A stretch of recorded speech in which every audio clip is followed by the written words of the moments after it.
அனைவருக்கும் ஆண்மனே அன்பு வணக்கம். அன்பு சொந்தங்களே, இன்றைய தலைப்பாக தெரிந்ததும் தெரியாததும் என்ற தலைப்பில் சில கருத்துக்களை பார்ப்போம். அன்பர்களே, திருவிளையாடல் திரைப்படம் நாம் எல்லோரும் பார்த்த படம்தான்.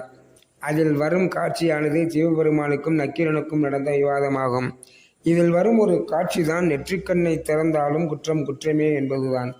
இந்த வசனத்தை கூறிய தமிழ் சமுதாயம் பெருமை எடுத்துக் கொள்ளுகின்றது. வந்திருப்பவர் சிவபெருமான் என்று தெரிந்தும் நக்கீரன் குற்றம் குற்றமே என்று பேசினான். ஆனால் இதனை ஆழ்ந்து சிந்தித்தால் குற்றம் நக்கீரனுடையதே என்று தெரிய வரும். அதாவது கற்பரிசிகளின் கூந்தலுக்கு இயற்கை மனம் உண்டு என்கிறார் சிவபெருமான், நக்கீரனோ இல்லை என்கிறார்.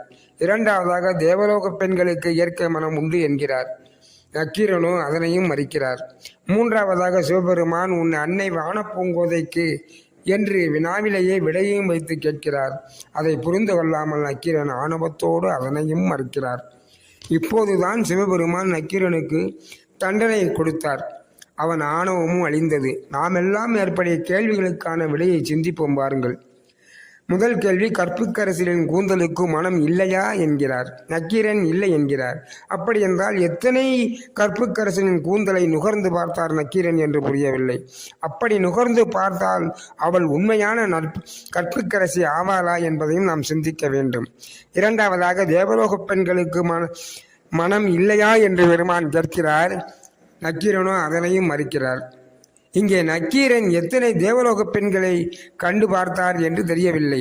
ஒன்றுமே பார்க்காமல் ஆணவத்தோடு மறுத்து பேசுகிறார். மூன்றாவதாக சிவபெருமான் வினாவிலேயே விடையையும் வைத்து கேட்கிறார். அதாவது உன் அன்னை ஞான பூங்கோதைக்கு இயற்கை மனம் இல்லையா என்று கேட்கிறார். இப்போதும் தன்னுடைய அகந்தையால் மனம் இல்லை என்று கூறுகிறார். எனவேதான் சிவபெருமான் நக்கீரன் ஆணவத்தை அகற்ற தண்டனை வழங்கினார். எனவே அன்பர்களே, நக்கீரன் தனக்கு தெரியாததை தெரிந்தது போல் பேசியதால் தண்டிக்கப்பட்டார். நக்கீரன் உண்மையாகவே வாதிடவில்லை, பிழைக்காகவே வாதிட்டார். தன் கர்ம வினையை போக்கிக் கொண்டான் என்றுதான் நாம் கருத வேண்டும். தெய்வம் வராவல் என்று வள்ளற்பெருமான் பேசுகிறார். தெய்வத்தை வணங்கு என்பதுதான் அதன் பொருள். வணங்குவதை விடுத்து வாதிப்பது தவறுதானே. சூழலுக்கு ஏற்ப நாம் நடந்து கொள்ள வேண்டும் என்பதுதான் நாம் புரிந்து கொள்ளும் உண்மையாகும். இங்கே ஒரு உண்மை நாம் புரிந்து கொள்ள வேண்டும். தெரியாது என்று சொன்னால் அவனே அறிவாளி, தெரியும் என்பவன் அறிவாளி அல்ல. எப்படி என்றால், ஒரு பேனாவை காட்டி இது என்ன என்று கேட்டால் தெரியும், இது பேனா என்று சொல்லக்கூடாது. ஏனெனில் அதன் பின்னணியாக அநேகமான கேள்விகள் இருக்கிறது.